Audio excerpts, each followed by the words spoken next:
What's going on, everybody? As y'all can see on the graphic, we are not talking about a preview of the AFC Championship game, Titans versus Chiefs.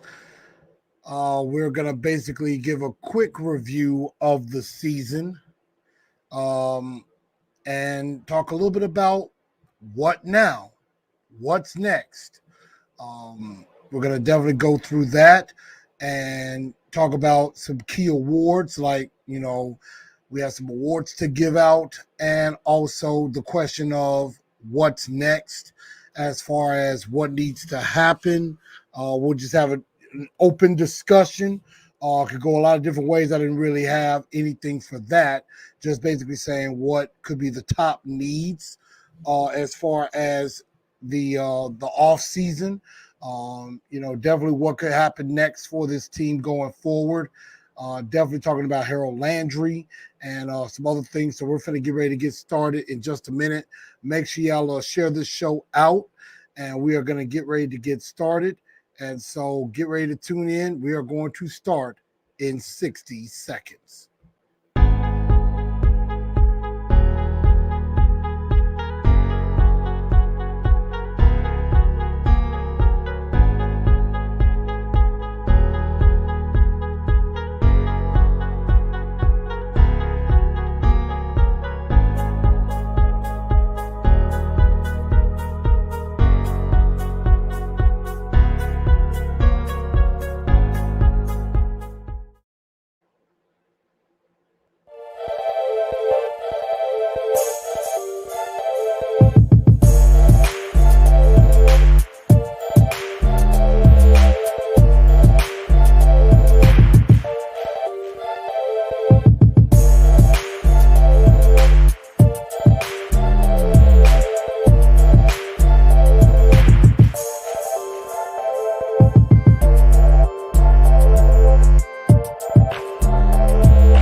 Good evening, Titan Nation. How is everybody?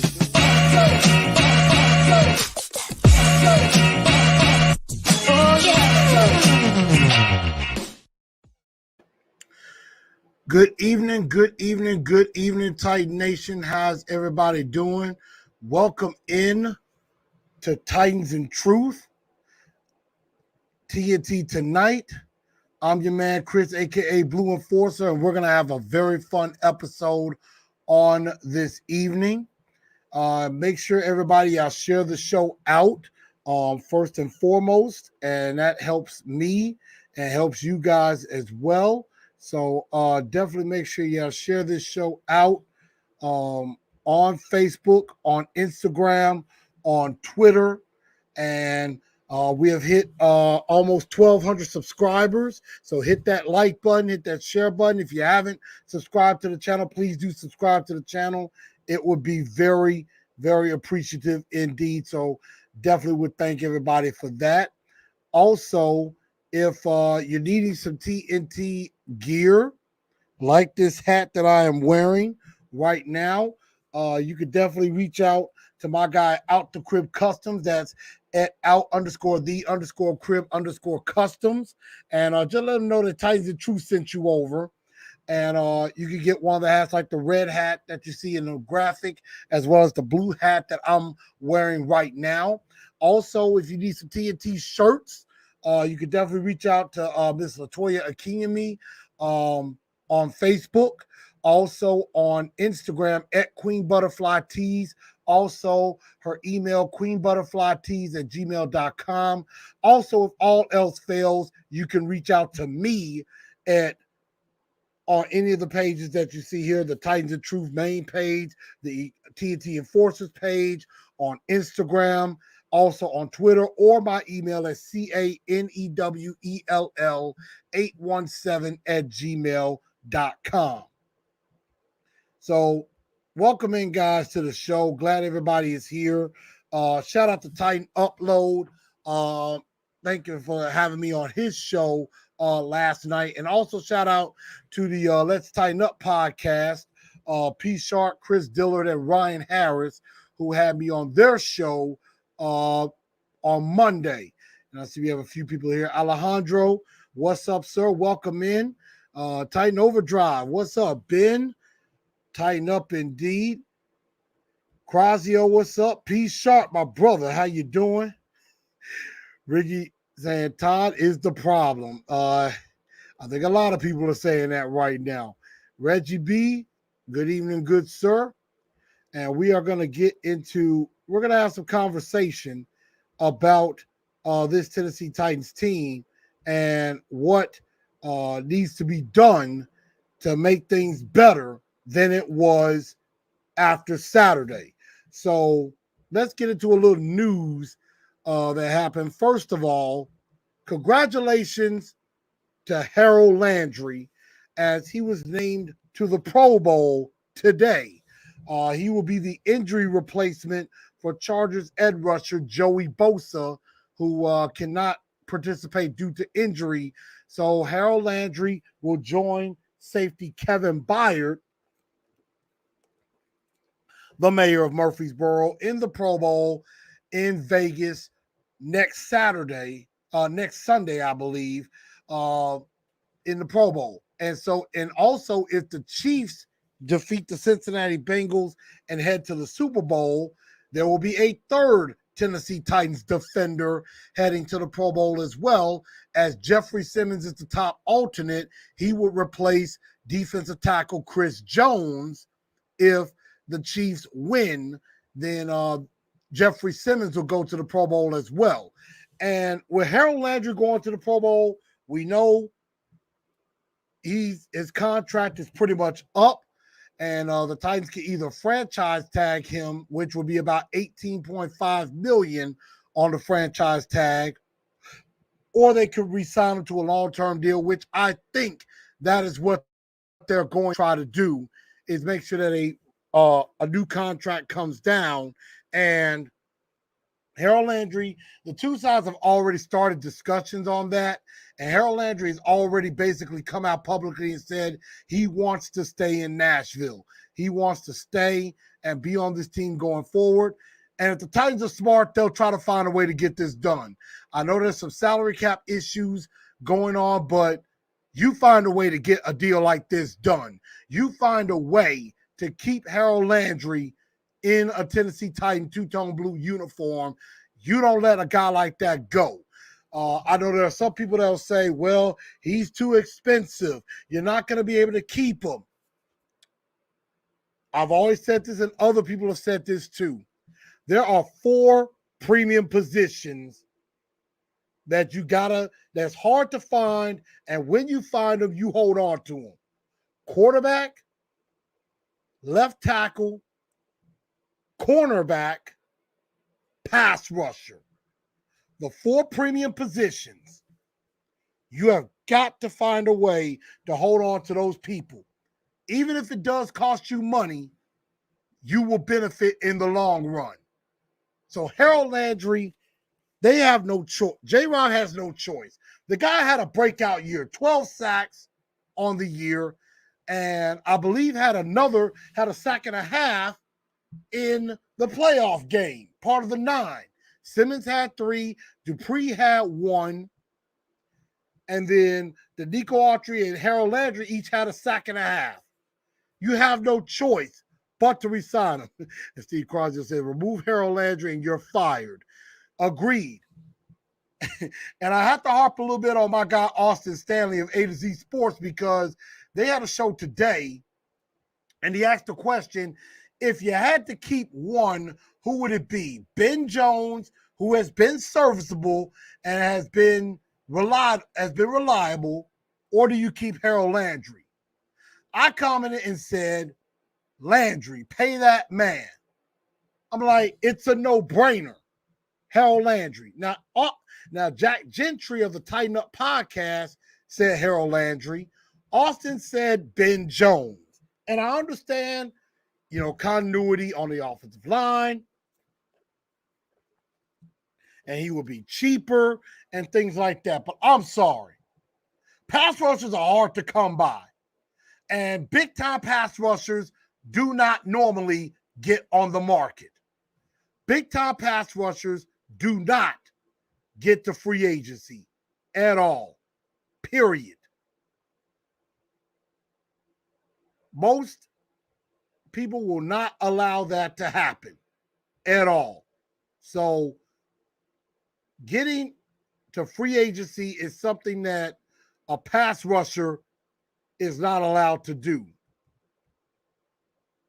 And so that's why I think Harold Landry has to get locked up. And I think the Titans will lock him up without a doubt in my mind. And so Landry will stay. Now, there's obviously some other questions. A.J. Brown, is up for a contract extension as well. You're going to have to make a decision on Big Jeff's fifth-year option, which obviously that's going to get picked up as well. So, I mean, that's a pretty easy, decision to make. And then you're going to probably have some other decisions as far as, are you going to keep Taylor Lewan?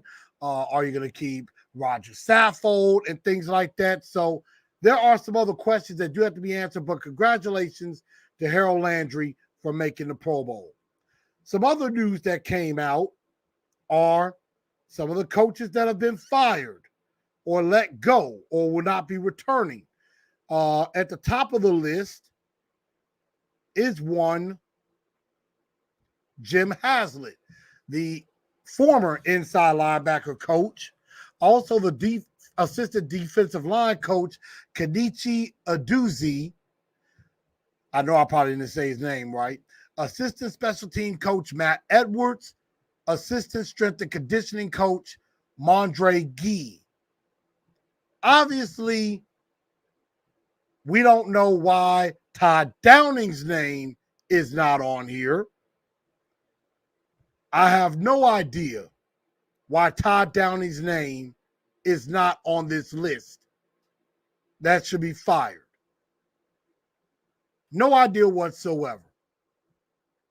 Todd Downing should definitely be gone. I have no idea how he's not. But, Mike Vrabel, he's going to protect his guys. He's going to protect.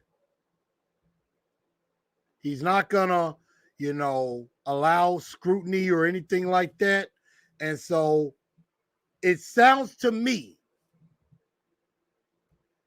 that no matter how hard we complain, how hard we argue, it sounds like, it does seem like Todd Downing and Ryan Tannehill are here to stay, at least for the time being. And that's not going to sit well with a lot of us. It's not going to make a lot of us very happy. It's not going to make me happy. It's going to be very difficult to sell that to this fan base whose hearts were crushed on Saturday, mine included.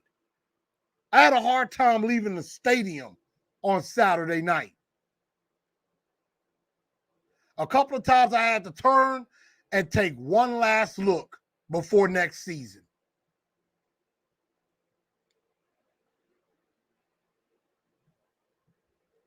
So the fact that Todd Downing is on this list is pretty surprising, but it's expected.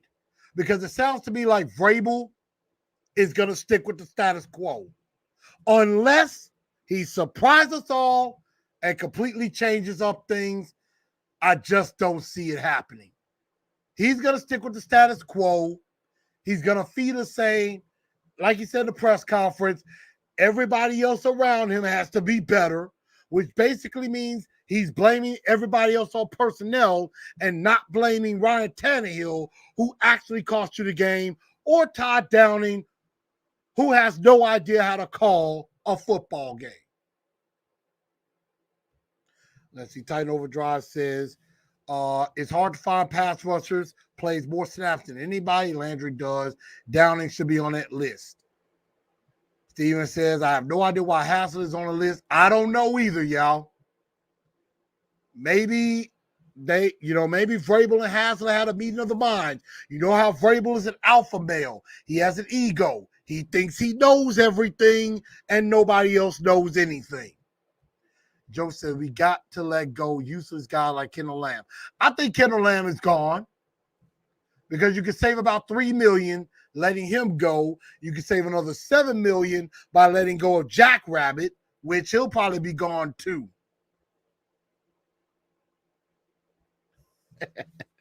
So if we go out to Vrabel, he'll go off the grid and change his name.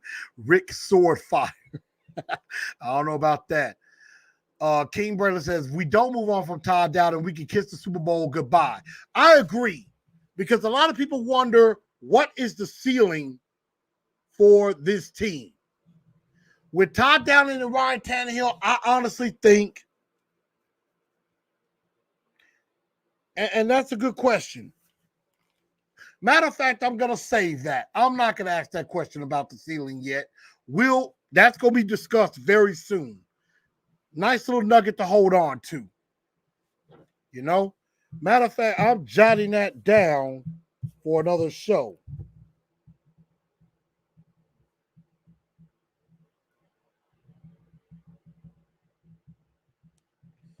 Just making sure. There.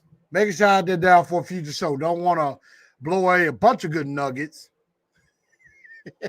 We can say, get dude out of Nashville ASAP. He's the reason we lost. Tannehill, really not the problem. Todd has had routes right next to each other.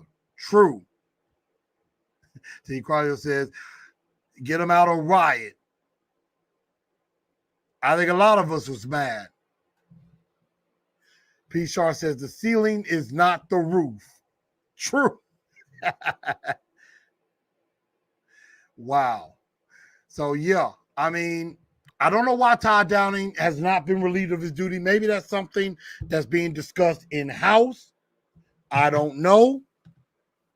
But I hope that is something to consider. I hope J-Rob goes to Vrabel and tell him, look,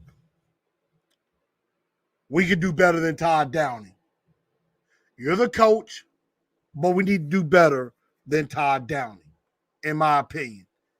He's got to go. And like I said, I have turned heel on Ryan Tannehill. I'm done with him. If they come back with a better offensive coordinator and Tannehill, maybe. But not entirely sure I'm going to be able to buy into that, to be perfectly honest. So with that being said, the question is, what now? What's next? The Titans have been eliminated. We're not talking about Titans versus Chiefs in the AFC Championship game. What's next? Well, obviously, the Tennessee Titans have a lot of decisions that they're going to have to make. And, definitely, of course, I'm not going to be, going anywhere. That might be probably for the next couple of weeks. I may not be doing a show. I may do little snippets here and there that I might come out with. I'm probably going to do a couple of shorts for you. So content ain't really going anywhere. I may not do a big live show, but I may do some shorts, just, having a question or two or something like that. But there's a lot of decisions that have to be made. We got free agents that are coming up. You got like a Harold Landry. You got decisions to make on guys like, Jack Rabbit Jenkins, Taylor Lewan, Roger Saffold. Can you extend A.J. Brown? Because the majority of the guys are going to be coming back. Now, there's a lot of guys on the back end of the roster, guys like a Chester Rogers or Marcus Johnson. Do you stay with Randy Bullock or do you go back to Sam Ficken? Things like that. The back end of the roster still has to be decided. Dane Cruikshank Is he done as a Titan? What do we do? Do you bring back Buster Screen? So those are some questions that have to be asked as far as potential free agents. Again, Big Jeff's 5th-year option, which I am pretty much 1,000% certain that's going to be picked up. AJ Brown, what is a new contract going to look like for him? For Harold Landry, new contract for him. You're probably going to have to lock up David Long Jr. at some point. Do you possibly bring back Jayon Brown? Rashaan Evans, I'm pretty sure is gone. What's up, Olastruck? Al Pierce, what's up, man? So these are a lot of questions that are going to be asked in the coming days, weeks, and months. And it is something that we will talk about leading up to free agency and to the draft. As far as draft needs, what are we going to be looking at? I think obviously this is a year we need to improve the offensive side of the ball. Defensively, I think the main thing you need to do is have some cornerback depth. Joe says bring back Dennis Kelly.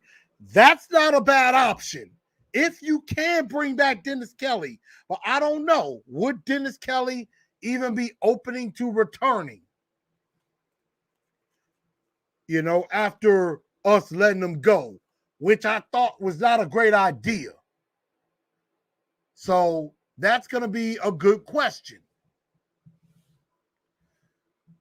I'm thinking as far as needs, you're probably going to be looking at, you need a speedy wide receiver for one. You definitely need a tight end or two. You're probably going to be looking at offensive line. If you let Ben Jones go, you need a center. If you let Roger Saffold go, you need a guard. The right tackle position, probably Dylan Radunz slides in there. But if you let Taylor Lewan go, you're probably sliding Dylan Radunz to his natural position of the left side, but you still got the right side that you got to think about because Quesenberry is a free agent. You're probably looking at, you may be looking at a quarterback. Even though this draft class is not very stacked in the quarterback position. But there might be a possible diamond in the rough. My brother comes in saying, Derrick Henry, the GOAT of running backs. Agreed. Steve Crowder says, if Ben Jones doesn't come back, I can see the Titans drafting Tyler Linderbaum. And that is a very interesting name to keep your eye on. I would agree. If Ben Jones ain't back, Linderbaum from Iowa, I think would be the guy. I would not mind that at all if you don't bring Ben Jones back. As far as receiver, maybe a Jahan Dotson, Treylon Burks from Arkansas, who, hey, Vrabel might get him in a pre-draft visit. He might count as a local visit. Since he is in Arkansas. So that might count as a local visit. Tight end, definitely.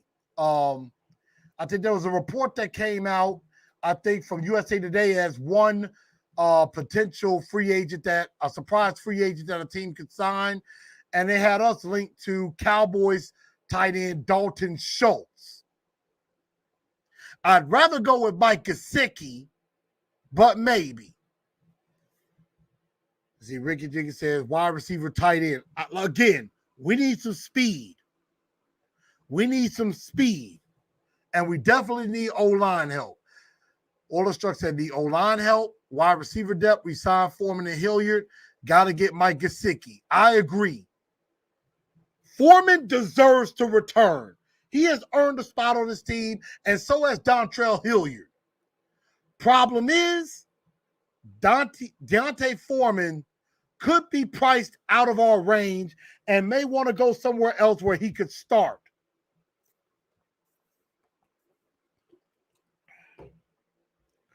Titan Overdrive says, is O.J. Howard a free agent?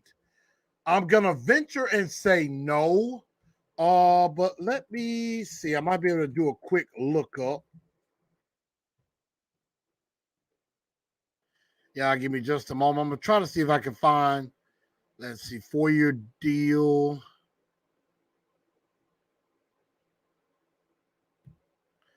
Because he was picked in the same draft as Corey Davis and Adoree Jackson. So I'm trying to see. Actually,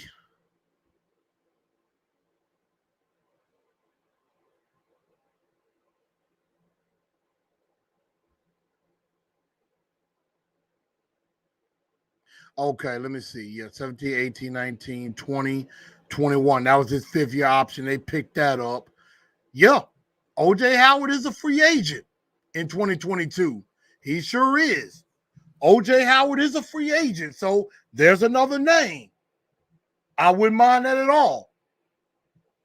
OJ Howard or Mike Gesicki wouldn't be a bad idea.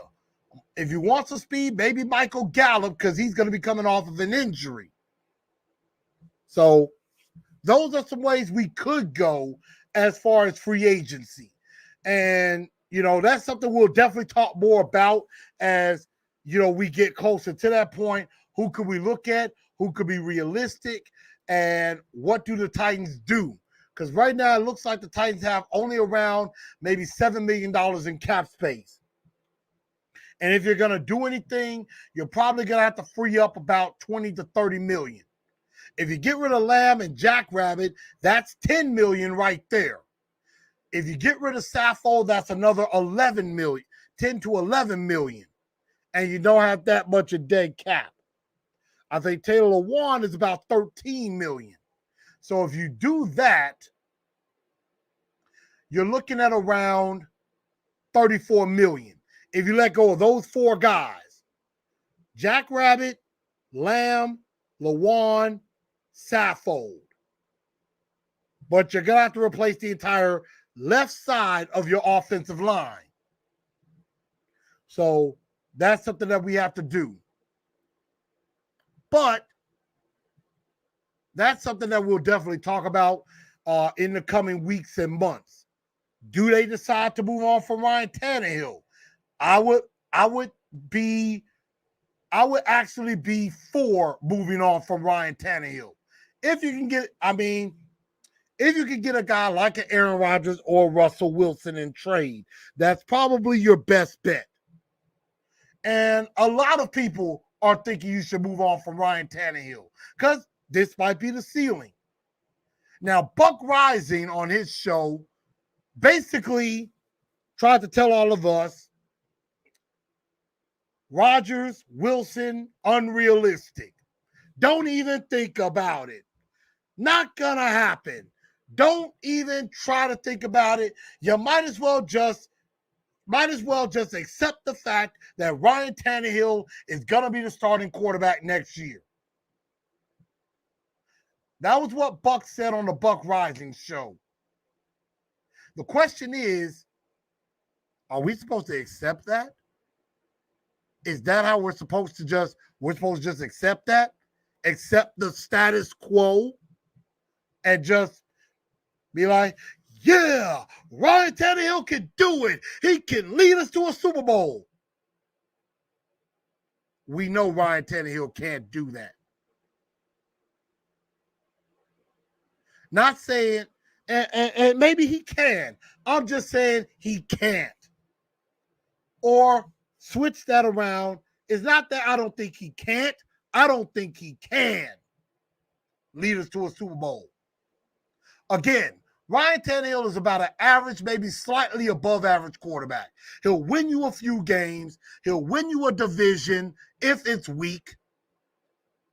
Maybe win you a playoff game if Derrick Henry is running effectively. But if you put the game in Ryan Tannehill's hands, 9 times out of 10, he's going to fold.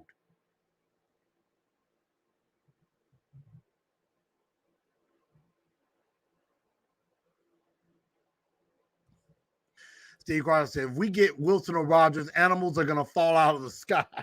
Yeah. Basically, it's like, look, If we do that, that means hell has frozen over. Pigs know how to fly in Buck Rising's eyes. Now, Buck didn't exactly say that particular analogy.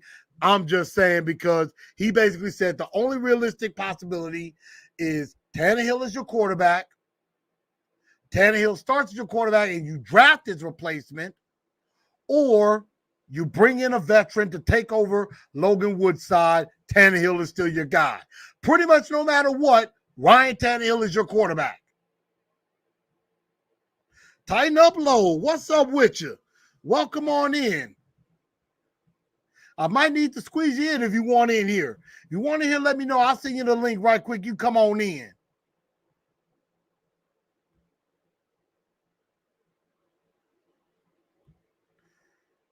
Matter of fact, I know you're probably occupied right now, but could definitely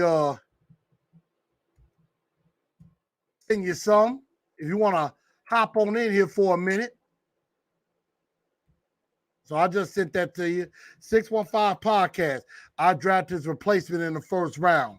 And again, James said, what's up? Not too late. And again, it depends on what's out there. You got Kevin Pickett from Pittsburgh. You got Malik Willis from Liberty. You probably got some guy like Desmond Ridder from Cincinnati, Carson Strong from Nevada, Matt Corral from Ole Miss. And I know I'm probably forgetting one other guy, but I got to look at some film, but there's not really a lot of strong stock in those quarterbacks. We will definitely see, because the Senior Bowl is next week, next Saturday. All of next week, there's going to be a lot of stuff on the practices of the Senior Bowl, and I will definitely try to, bring you any information that I may get. I'm going to try to be in contact with some people. I thought my guy TD was going to be at the Senior Bowl. I believe he's going to the Combine. Excuse me. Yeah, he said he had to pick between the Combine and the Senior Bowl, so he's chosen to go to the Combine, which I will definitely get with him on that. Maybe I might see if I can get him on. Maybe he can give me an update from the Combine as far as what we're looking at. So Senior Bowl definitely coming up. Definitely going to try to get some information on maybe who some guys the Titans might be looking at as far as the Senior Bowl, because that's where it starts. The Senior Bowl, you got the East-West Shrine game. You got some of those all-star games. Let's see. Lee says, I take Ridder at 26 or Strong in the third. Not sure if I'm high on Strong from what I've read. Josh T says, what's up, man? What's up with you as well? But we'll talk more about the future later on in the coming weeks and months. But right now, let us get to what I like to call the end of the year awards, or I like to maybe start calling them the Titan Indies.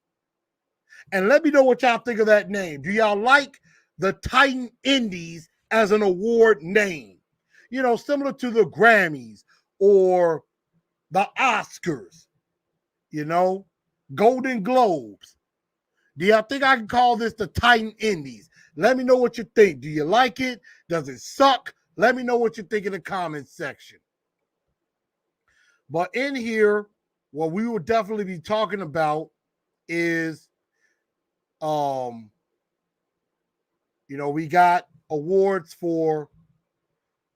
the awards for Offensive Player of the Year, Defensive Player of the Year, the Most Improved Player of the Year, Biggest Surprise, Biggest Disappointment, and who could be the 2022 breakout star next season. So those are the awards that we're going to be giving out. And before we do get to that, I want to go talk about right quick. I have the top 3 games from this past season. It was kind of tough to choose what my top 3 games were. And again, These are the top 3 games that I chose are the games I either, I enjoyed the most or something that impressed me. That's something I would say. Let's see. Yeah, Combine March 1st through the 7th. So it's about a month away, a little bit over a month away. James said, definitely need to find a brand new quarterback, replace Tannehill, because unfortunately, this is as far as he could take us. Al Pierce said, sounds too much like Indy, like Indianapolis. But I said Indy as in end of the year. So I went with, I'm going to put that back up, like individual, independent, like the Indies, the Independent Film Festival. So that's what it is. So let me know what y'all think about that. And angry with Alpert sounds too much like Indy as in Indianapolis. Wow. So a lot of people not exactly feeling that. I may have to come up with a different name. But P Shark says his favorite 3: Bills, Chiefs, Rams. Gotta see if I kind of, think the same thing you do on that. Jameson says 3 games will be the game against the Seahawks, the Chiefs, and the Rams. So I definitely like that. So y'all give me your thoughts, your top 3 games from this Titans season that impressed you, that you enjoyed the most, you were surprised about. Here are mine.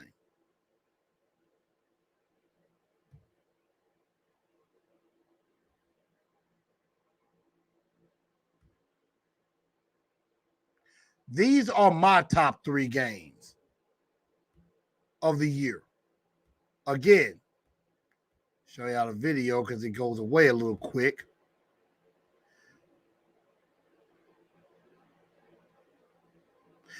My top 3 games, and in no particular order, I would definitely have to say honorable mention has to be the Seattle Seahawks game, because that was a game we were down double digits.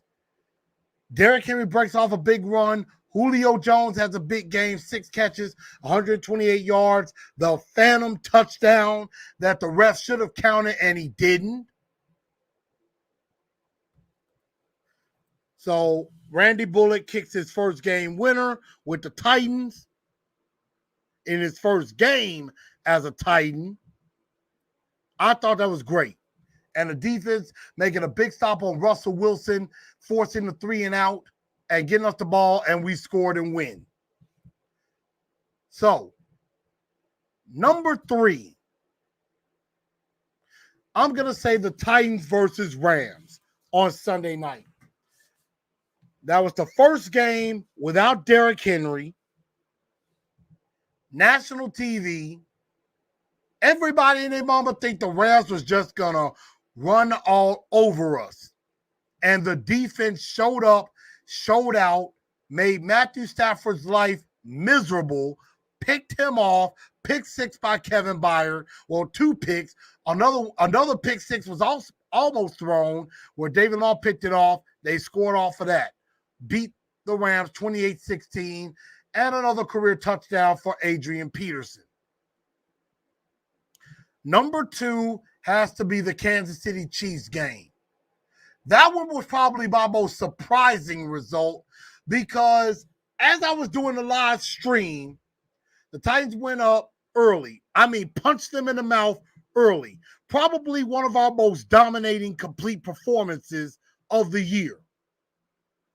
And we got up on them early, and then all you kept thinking in your mind, or in my mind rather, is, all right, we're up 13, we're up, 7-0. We're up 14-0. We're up 17-0. Okay. When is Patrick Mahomes going to turn it on? When is Patrick Mahomes going to go ahead and reel off? When is Patrick Mahomes going to go ahead and reel off, 12 in a row. When is Patrick Mahomes going to reel off 2 or 3 touchdowns in a row and score 21 unanswered points and put us out of our misery? So, but it never happened. And in that game, we had absolutely 0 corners in that game. I want to say Elijah Molden might have played in that game, but yeah, Greg Maben and Chris Jones on the outside. You had no Jackrabbit Jenkins. You had no Christian Fulton. You had, and I believe Amani Hooker was not in that game either. And yet, we stonewall Patrick Mahomes. Beautiful thing to see. And then, of course, number 1, Titans-Bills, 34-31 on Monday night. When I tell you that atmosphere and the atmosphere on Saturday against the Bengals were probably the 2 most exciting games of the season. There was a lot of hype around that Bills game. It was packed. It was amazing. The light show was cool. And to get that win, I never saw a crowd so happy. And that was a huge one. That was probably one of the most fun games I've been to, was that Bills game. Because I had no expectations. I went into that game like, hey, you're playing against one of the best teams in the league. Just go in there, give it all you got, and let the chips fall where they may. And it was incredible. So those are my top 3 games of the year. We beat the Rams on Sunday night, beat the Chiefs 27-3, and the Buffalo Bills Monday night game. I'm going to get to some of y'all comments, and then we're going to get to the awards. Let's see. Of course, Pete Sharkey and I, great minds did think alike. Bills, Chiefs, Rams. James has said Seahawks, Chiefs, Rams. Chrysler says, whatever move Titans make better count good because let's not forget the last time we lost the divisional round as number 1 seed, we started 0-6 after that. Yeah. Warrior 2411 said, what if we get Wilson and Rodgers and don't make the playoffs? I think if with better quarterback play, we're going to make the playoffs. I just think so. P-Shark said, great minds think alike. I know. Bills game was the most exciting game of the year. Absolutely. Let's see. Steven says, Bills, Rams, Chiefs. Honorable mention, the second Colts game. That one was nerve-wracking because Tannehill threw 2 bad interceptions, got 1 back, and then we just stifled Carson Wentz at the end.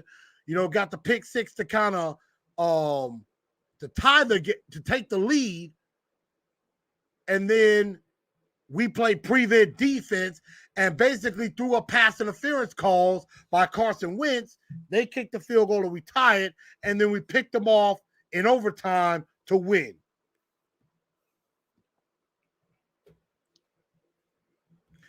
Let's see. 615 says, yes, Seattle game started the same way as Arizona, but found a way to win.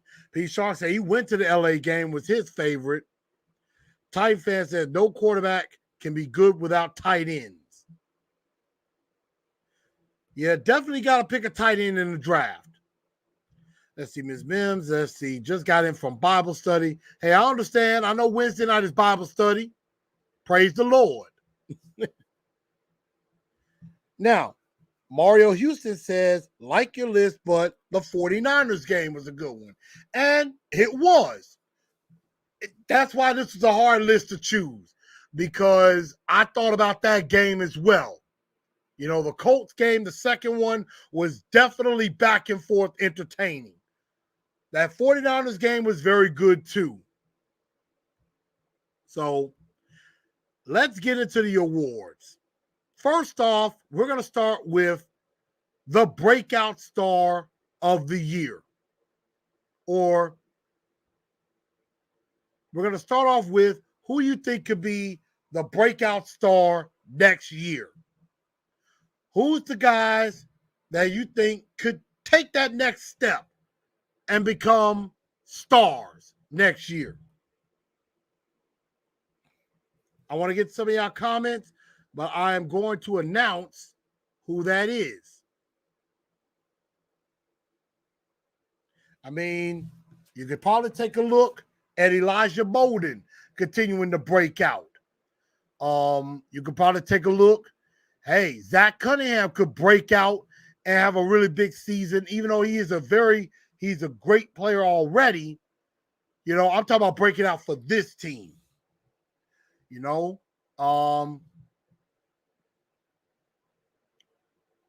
else could break out? Dylan Radunz could break out as a starter.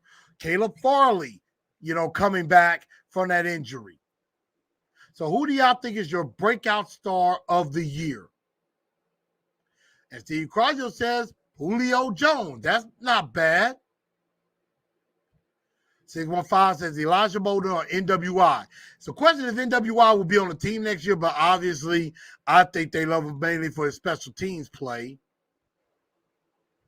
Ms. Mims says Foreman. That's if they bring him back. But I'm going to say breakout star of the year is, I'm going with Caleb Farley and Dylan Radunz. Because I think these two guys who were drafted in the first and second round last year could definitely step it up and really have a breakout party. So I like Dylan Radunz. I think he's going to start at right tackle next year. I think Caleb Farley will start alongside Christian Fulton. Aaron Brewer, he could end up starting at guard if we let go of Roger Saffold. Mario Houston said Rashard Weaver. If Weaver gets his legal issue straightened out, I could see him definitely being in rotation with Landry and Bud Dupree. I could definitely see that. James said, I think Farley can have a breakout star next year with how talented he is and the potential he showed before he got injured. I think, I hated it for him that he got hurt in the Buffalo game. That was his first career start. And it looks like they were about to go to him and Christian Fulton going forward. And then, of course, he, had the ACL tear. So I kind of hated it for him on that. But I think Caleb Farley could definitely break out as well as Dylan Radunz. So, again, my breakout stars, Caleb Farley and Dylan Radunz. Next award we're going to give out, the most improved player of the year. Who improved the most from last year to this year?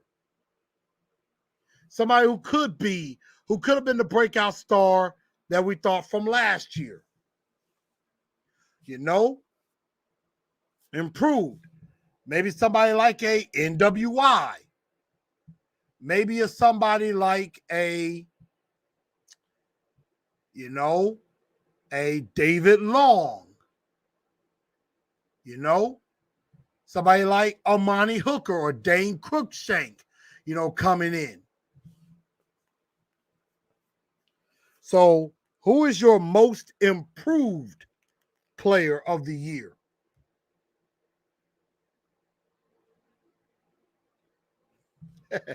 Al Pierce says, your favorite, Monty Rice. Al Pierce going with David Long. Miss Mim says Simmons or Jones. 615 says Amani Hooker. Cutter Boy 05 Big Cutter says Deontay Foreman. Steve Chrysler says Big Jeffrey Simmons. Sorry. And then Miss Mims go with Dontrell Hilliard. But the guy I'm going to go with as most improved player of the year is definitely going to be, and I hate the graphic doesn't stay up long. I thought it would stay up a little bit longer. I got to go with David Long Jr. as the most improved player of the year. Because I think with David Long, he basically took somebody's job. He basically made Rashaan Evans cuttable, or that you could move on from him. They didn't pick up his fifth-year option, and David Long basically was the better player. Now, I definitely agree that D'Onta Foreman definitely deserved some votes. Monty Rice did do pretty well for the time that he was in there. Pete Sharp said Bud Dupree. And I liked how Bud Dupree came along after he got fully healthy. But I definitely liked what David Long brought to the table. He's going to be a starter next year, without a doubt. I think him and Zach Cunningham are going to be the starters going forward. And then you have Monty Rice as your third guy. And I don't know about Jayon Brown.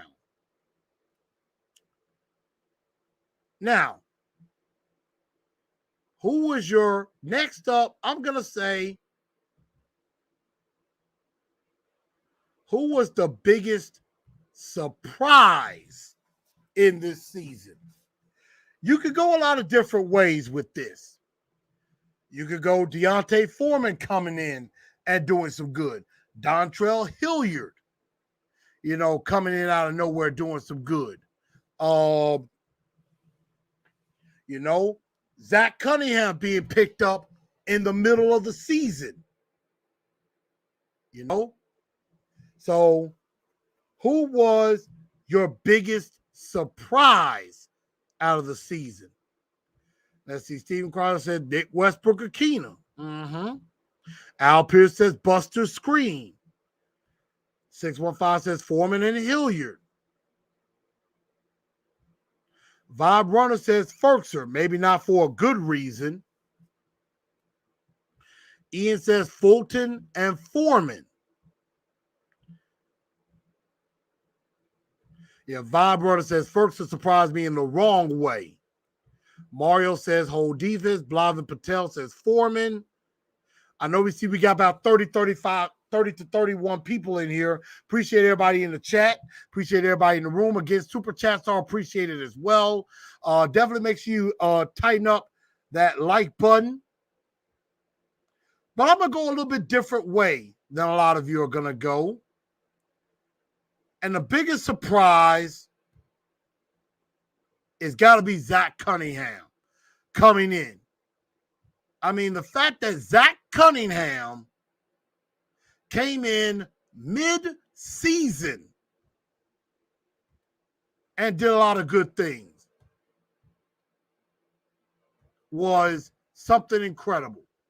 I mean, he came in, fit right in. It didn't look like he had to take time to adjust. He didn't have to take time to kind of get acclimated.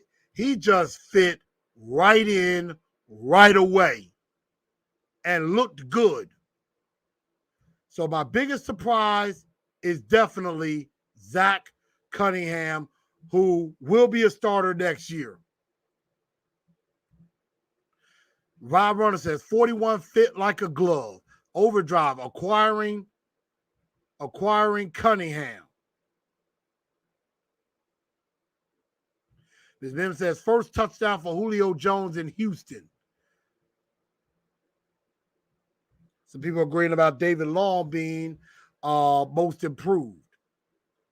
But when you have, a surprise, you also have somebody that was a disappointment. Who was the biggest disappointment of the year?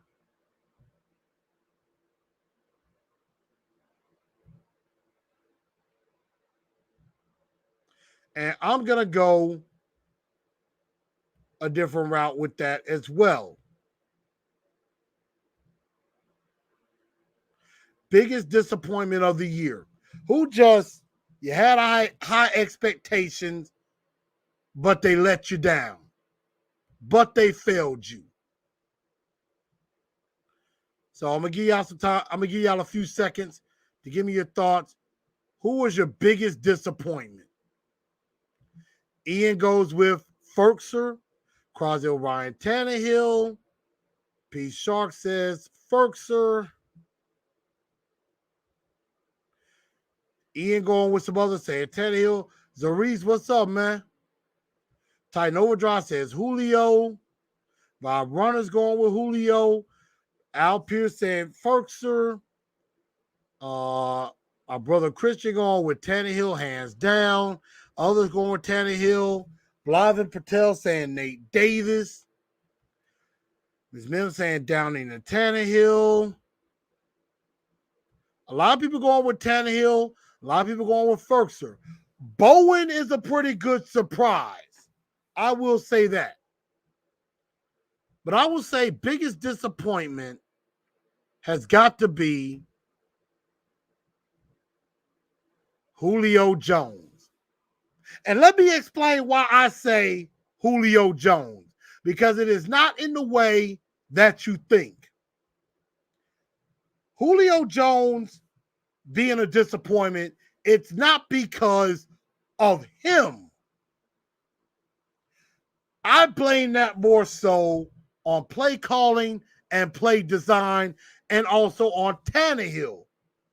Because, you know, my guy Adrian Martin on Facebook hit me up and basically was like, you know, yeah, Julio got hurt a lot and dealt with the hamstring and stuff. But the biggest disappointment was the Titans didn't throw Julio the freaking ball enough. I'm like, how's Julio supposed to produce if you're only throwing him the ball 3 to 4 times a game? And you're throwing 5, 6 targets to NWY or Chester Rogers. You should be throwing that ball to Julio. Blavin says Julio was open a lot too. Yeah. Ricky says Julio, they didn't do him right. FJ also says Julio and Firkser. Al Pierce says Chester Rogers, Marcus Johnson.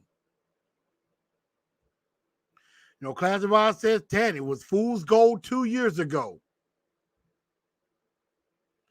Jameson disagrees with me. Tight ends and Firkser is a definite disappointment. Not gonna agree. Not gonna disagree. And there were definitely a lot of Tannehill votes.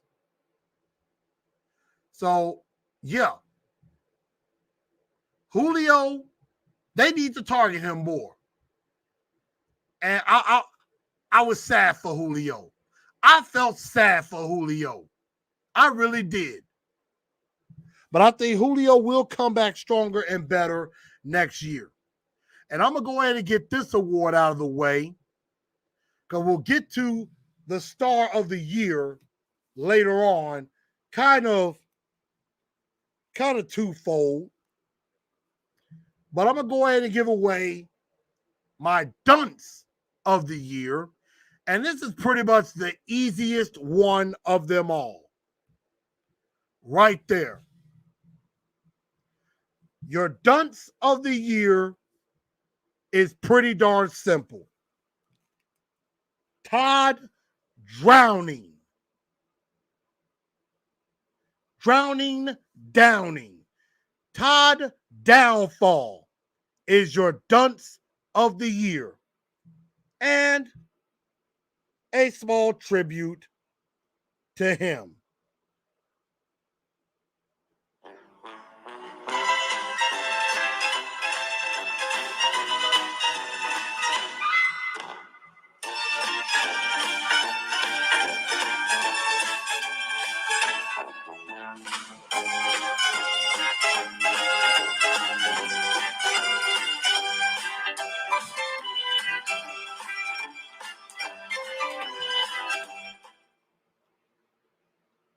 Had to do that in tribute to Todd Downing. The 2022 Dunce of the Year. As I'm pretty sure many people will agree. Todd Clowney. Steve Carter says, it makes sense Downing is done to the year. He's hopeless. Mike Vrabel is too stubborn to realize it. And I've said this before and I'll say it again. Loyalty and ego will get you fired. If Vrabel ain't careful, he's going to end up just like Mike Mularkey. Mike Mularkey put so much faith and loyalty in the Terry Robisky. And J-Rob basically went to him and said, you need to fire Terry Robisky. And Mike Mularkey said no, so J-Rob fired him instead.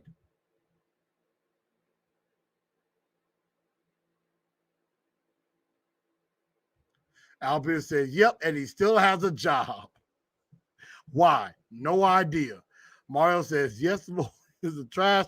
He was trash as a play caller. I think everybody's loving this.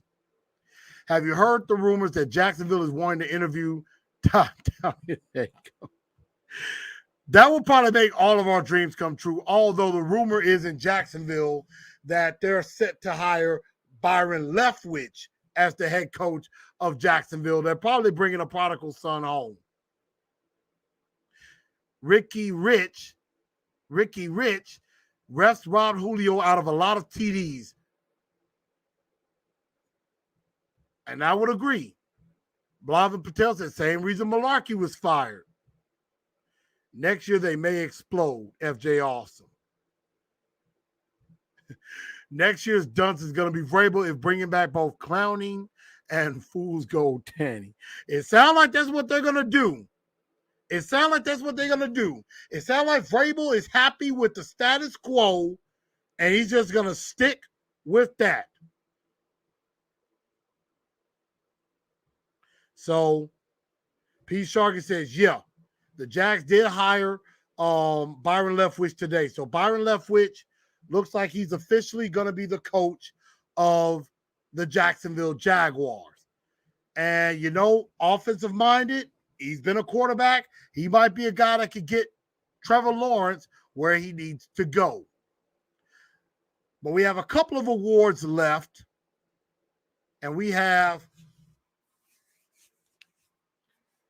Offensive and Defensive Player of the Year. Offensive Player of the Year. Now, I know a lot of us will probably say Derrick Henry because he led the league in rushing, had 10 touchdowns before he went down with injury. You know, it's really not too many. Deontay Foreman probably could be a underdog Offensive Player of the Year. A lot of people could say downtown A.J. Brown.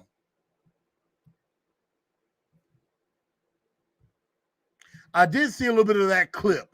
And that should be embarrassing. That that the opposing defender knew the play was coming before you even threw it. Trash. But I'm not going to hold y'all up any longer. It's an easy choice for me. Offensive Player of the Year. Downtown A.J. Brown, who had over 60 catches, 869 yards, 5 TDs, had to deal with some injury, which would have led to more. Telly Yo Kicks says he's a new subscriber. Well, hey, I appreciate you subscribing to the channel. Thank you for subscribing to the channel. Definitely do appreciate that very, very much. Steve Crowder says having a second interview with Nathaniel Hackett. So, like I said, I heard the report that the Jags are expected to hire Byron Leftwich.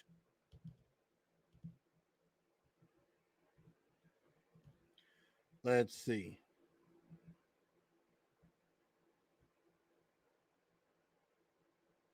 Yeah, news is coming out. Yeah, Pro Football Sports is even saying it. They're finalizing a deal with Byron Leftwich. P. Shark says AJ, of course. Mario Arthur Juan Brown.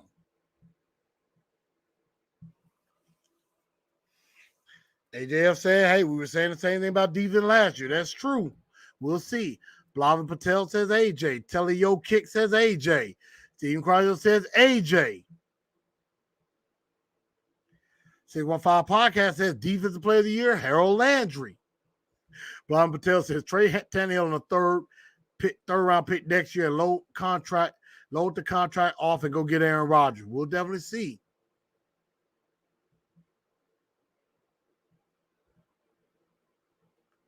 Zarice Hoyt says backup tight end that got hurt, Michael Pruitt.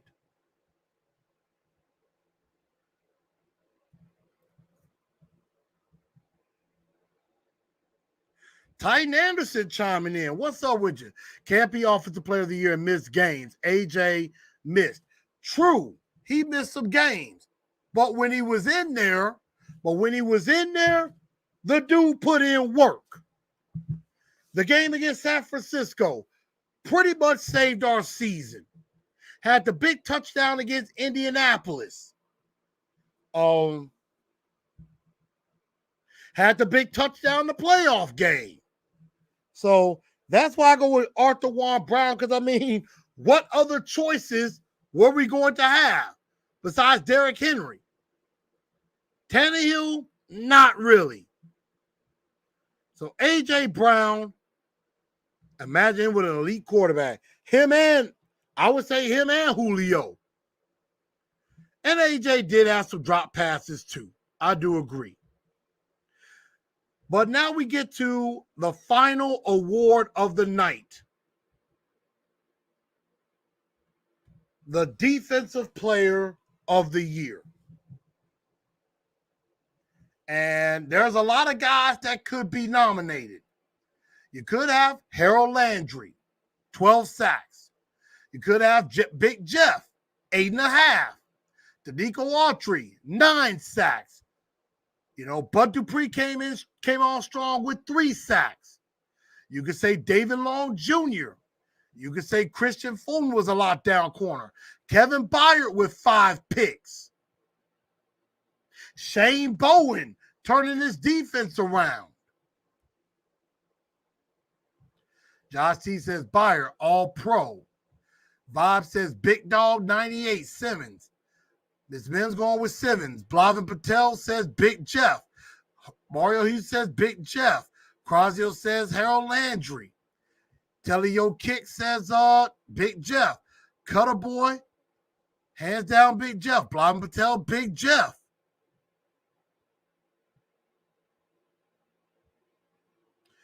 The reason why I said Schwartz, Jim Schwartz. Let's see. Al says Danico Autry. Shane Bowen is defensive coordinator. Tissue Bandit says Harold Landry. Oh, Titan Overdrive says KB. So there's a lot of good choices out there.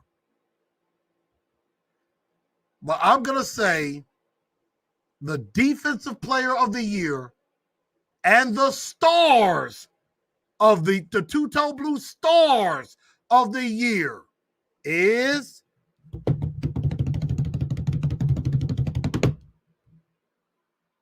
the entire defensive line. You got to go with those 4. The 4 horsemen, the 4 elementals, earth, fire, water, earth, fire, water, and metal.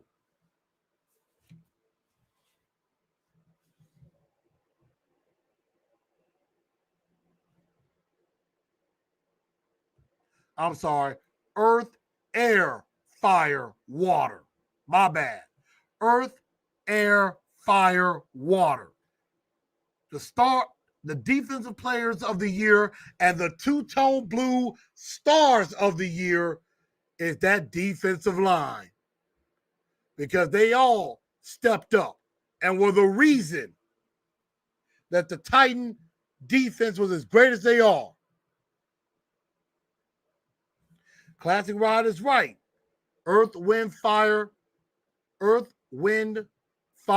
water. Mario Houston calls them the Monstars. So yeah, I know I got the elements wrong. It's earth, fire, air, water. Classic Rider right. If we didn't have that pass rush, Bengals dropped 40. I don't think they would have dropped 40, but Burrow would have had an easier time. Donzel 86, play lights out. Christian, I was with you. Al Pierce agreed. Yep. Overdrive. Yep. Agreed. Defensive line.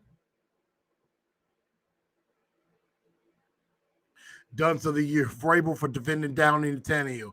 He did defend them, which basically means status quo. Schwartz did not get fired. That was Jim Haslett, the inside linebackers coach, that got fired. I like that. The Beast of Broadway. Music City Mayhem. That's that Nashville nasty, baby. Once again, the stars of the year and defensive players of the year, the Four Elementals, a.k.a. the Four Horsemen. So everybody, before I get out of here tonight, and congratulations to all of our award winners for the Titans of Truth 2021 End of the Season Awards. Last but not least, before I get out of here, it's the last, I want to say, this is the last Wednesday of the month. And I feel like there is a shut your pie hole moment.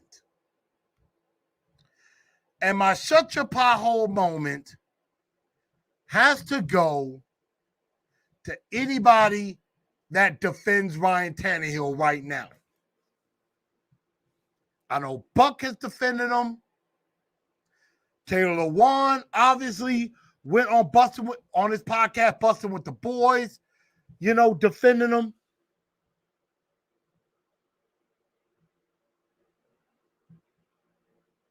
And this, I had it. I'm finna find this. I'm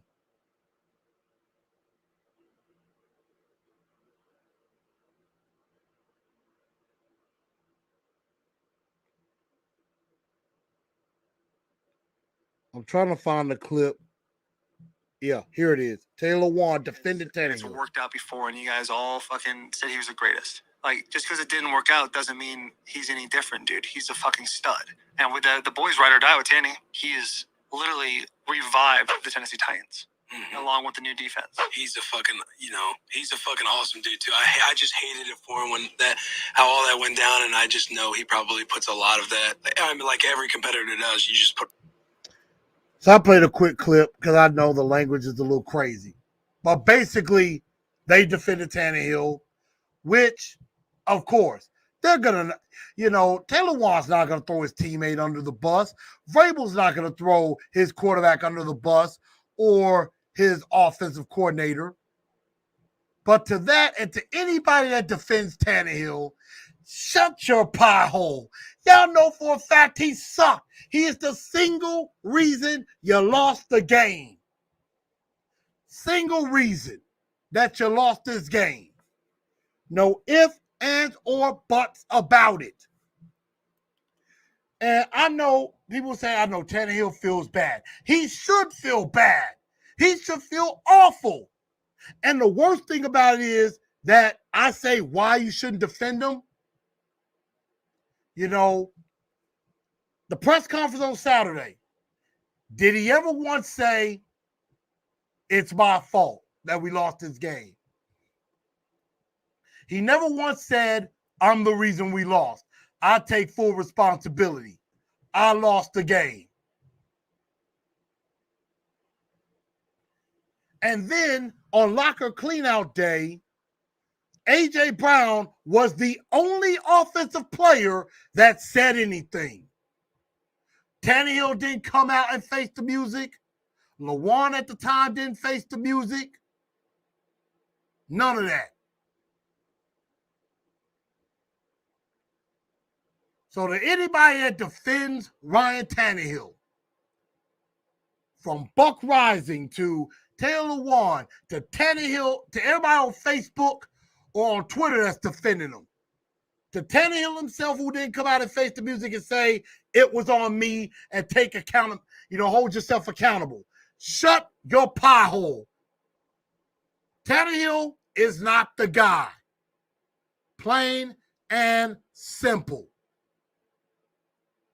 And Vrabel basically said, well, everything else around him has to be great. So you're asking everybody else to have to play a perfect game to cover up for Tannehill's shortcomings. It's not how this works. Sometimes the quarterback has to make everyone else great. So that's all I got to say about that. Warrior 2411, congrats, TNT, on another season of streams. My head's down, but I will always tighten up. I agree. And I thank you very much for that. And again, y'all, I might be taking a small break for about maybe a few weeks to a month, but I'm not going anywhere. Trust me. Titans and Truth ain't going nowhere. There will be content, talking about the draft, talking about free agency, some thoughts on the combine and things like that. So believe me, more is coming, and more, and definitely things are not over yet. And got something. I have something else that could be coming up as well. And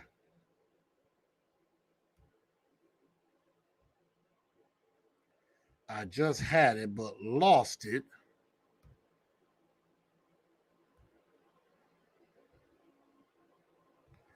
Yeah, give me just a second. I have something that's going to be coming up that will be debuting later this year. That's going to be coming out. So definitely get ready to stay tuned for that. For Class of they publicly have to defend them. They know inside what's up. Mario, tighten up that like button. Yes, indeed. Taylor Warren defending Mariota as well. I did not see the A.J. Brown interview. You could tell he wanted to say something, but held it back. I was just so distraught that I didn't want to say anything. And a lot of people say, well, Tannehill won 2 playoff games. Yeah. You know why he won those 2 playoff games? Because of one other guy. And that other guy's name is Derrick Henry, is why Tannehill won those games. Josh says facts. 2 one-and-done playoff losses, ridiculous. For us to lose this year with the talent is inexcusable. John T says Buck has the worst takes. Yeah, a lot of people saw the smirks, but like Tannehill was laughing and smiling over on the sideline during the game. I guess he thought the interceptions were funny. 615. Yes, we did see that Sean Payton step down as head coach of New Orleans.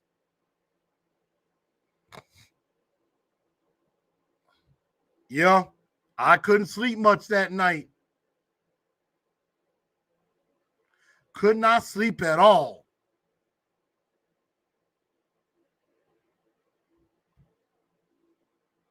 And so it was depressing. Absolutely depressing. But Cutter Boy said, are you frat? Yes, I am. I am a member of Phi Beta Sigma Fraternity Incorporated, fall 2012, as the enforcer across the Eta Beta Sigma chapter, fall 2012. I am a number 4. I am a tail dog as well.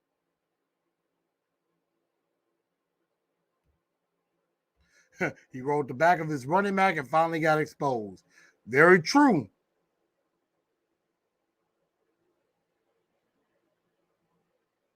And while I was waiting on some stuff to download, I had something special to show y'all, but I guess I'll have to show that another time as I'm about run out of time here. Blue 5. I see you cross Eta Beta chapter. Okay, Ole Miss. Yeah, I crossed Eta Beta Sigma, the graduate chapter in Nashville. And you're a quad as well. Okay. Quad squad. That's what's up.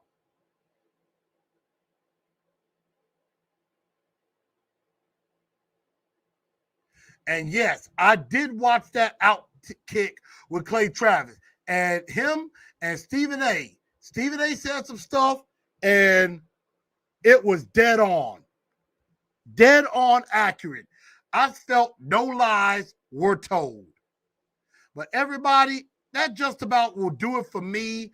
I'll have that update on what I wanted to tell y'all on the next show.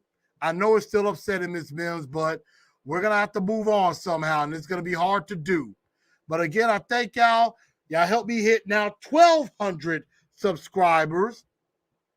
And it was awesome. I definitely do appreciate everybody for all that y'all have done for me. Thank y'all for helping me get to this point. I'm over 1,100 subscribers. Trying to get to 1,200. So I'm almost at 1,200. Thank y'all for getting me over 1,100. And at the end of the day, we are going to just have to tighten up because that's all we know how to do. Good night, y'all. And I'll holla.